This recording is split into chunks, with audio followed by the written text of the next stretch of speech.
Hey guys, welcome back to the channel. In today's video, I'll explain how to fix the insufficient margin error on your Binance account and what it actually means. So, what does insufficient margin mean on Binance? Well, this message appears when you don't have enough funds to place the trade you're trying to make.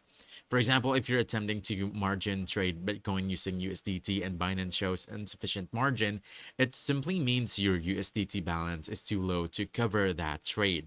And here's how you can fix it.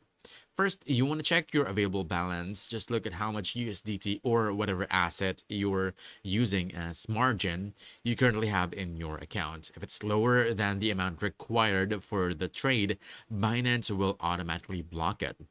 Next, you want to add more funds. You can do this by depositing more USDT, buying USDT on Binance, or transferring funds from another wallet or account within Binance, such as moving funds from your spot wallet to your margin wallet.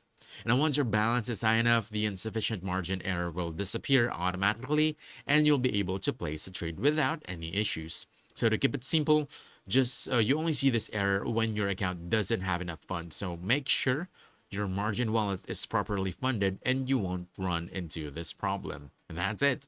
If you found this helpful, don't forget to hit the like button, subscribe for more quick guides, and I'll see you in the next one. Thanks.